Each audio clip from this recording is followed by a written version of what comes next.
Hey, what's up, everybody? Wanted to show you our new rig that we're using, and hopefully it's useful to other people too. All right, so here's what we're working with. We've got IEMs on the top, and this is a 6-unit shock mount rack case, by the way. I went with Soundtown. They're cheaper, but there's definitely some quality issues, like some of the finishing on some of these edge pieces just isn't cut super well. It won't cut you or anything, but I've read a lot of bad reviews. I mean, it seems built pretty well, but it's definitely, if you look closely, it's not quite as finished as something like an Odyssey case. So it's basically a box within a box.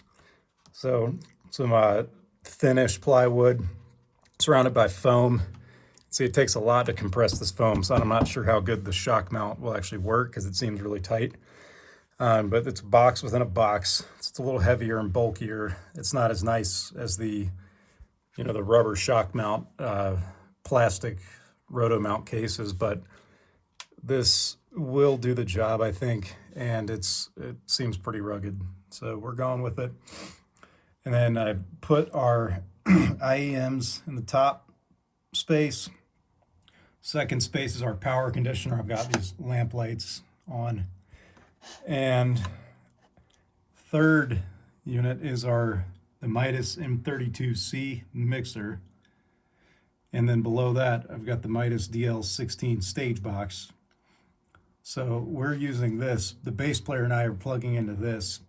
And I've got a separate 8-input Behringer SD8 mixer. I don't have it out here, but it's in its own separate 2-unit rack case. Connects to the mixer via AES, so we don't have to have as much of a cable mess on the stage.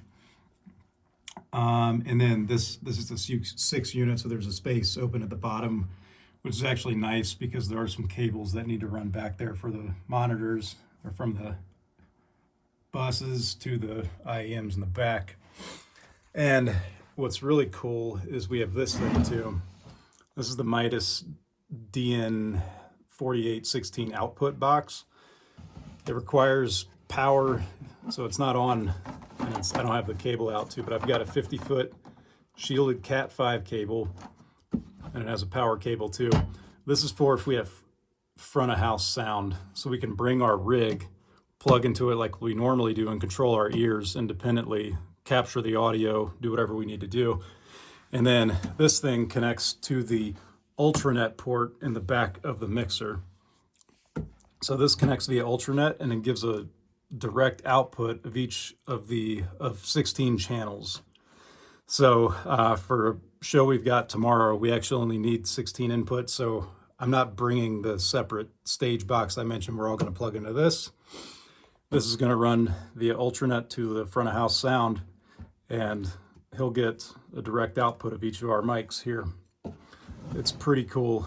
I was looking at doing this over a year ago, and I don't think this was out then. So this is exactly what we needed. I don't know how many people do that, but let me know if this is a common thing. Maybe I'm doing something wrong, or if somebody would find this useful, but these can be used for a lot of other things too.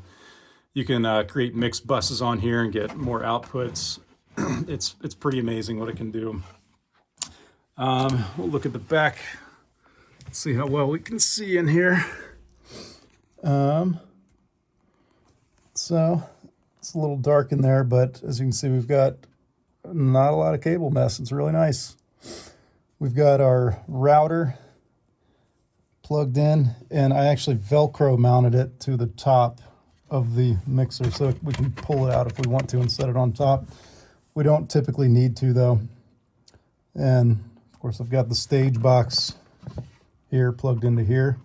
If we use the other stage box, it plugs into our stage box down here, into the B port. And then here we have our Ultranet.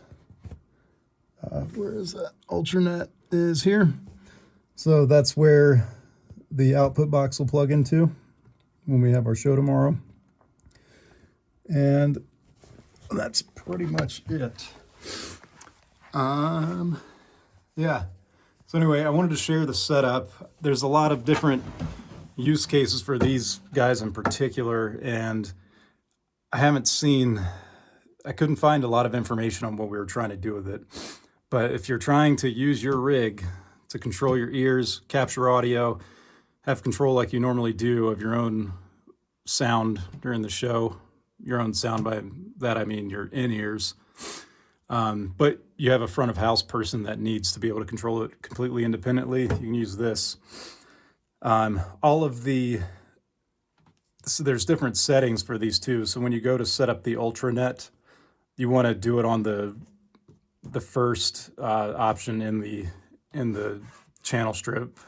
So what that means is if we mute or we adjust EQ or any of the faders, it won't do anything to this at all. The only thing that will affect this is if we adjust the gain, as far as I know. I've tested it. So if we have to get our gain staging right and not touch it during a show. But if we adjust gains, it will affect these guys. But as long as we don't do that, the front of house has complete independent control of each of our inputs for front of house. So anyway, that's what I wanted to show. Hope it's helpful to somebody. And if anybody has any cool ideas for this Midas box here, let me know. Or any other suggestions and tips. Appreciate it.